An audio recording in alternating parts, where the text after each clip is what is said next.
In case you're going to be out doing a scavenger hunt on your Monday, it's different. You're going to get more sunshine. It's going to be a nicer day to be outside. What we're showing you again on here is what happened this morning. You see the timestamp down there? We had some rain move across the bay between like 5 and 7 o'clock this morning. But look at the last few hours in that time lapse.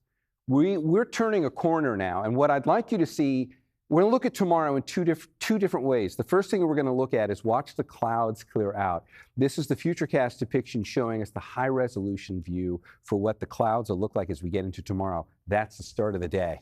By the time we get to 7 a.m., they're gone. Maybe there's a little bit of fog here in the valley, and as we go into the afternoon, we're going to stay sunny. So if we know you're getting more blue sky tomorrow, let's show you what it'll feel like. We'll use the virtual map for that. Say goodbye to the city names, and let's put on the color contour first off, just to kind of give you the idea of the deeper shades of yellow and orange that show up here, which allow the temperatures to climb a little more than they would have otherwise. And that's when we see daytime highs that make it back up into the low 70s. So here are Monday's numbers. This is where we left off in the last visit. Monday, Tuesday, and Wednesday are fantastic if you want it sunny and warmer. You'll see in the 7-day forecast, Tuesday and Wednesday are even warmer than this. We will get to some low 80s inland, plenty of sunshine.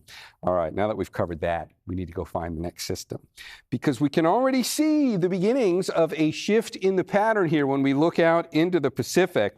And the first thing that we're going to notice is there's a lot developing out here, but it's several days away.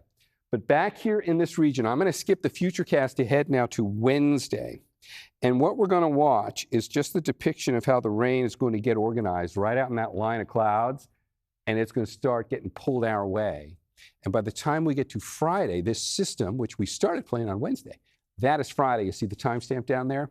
Let's look at it another way, because that just gives you the big picture view. Let's put it into the forecast imagery up here, and let's play that forward from out in the Pacific, and you'll watch that line of rain come in. Now, there's not a lot to that. Kind of falls apart as it gets here, but Friday and Saturday, we're going to have this chance for showers, and when we come in for a closer look and put some rainfall totals on it, I hate to say it, but next weekend, once again, we're looking at the possibility for a few light showers. Certainly a cool down. Look what happens in the 7-day forecast. We talked about this warm up for Monday, Tuesday, and Wednesday. There, your inland numbers getting near 80.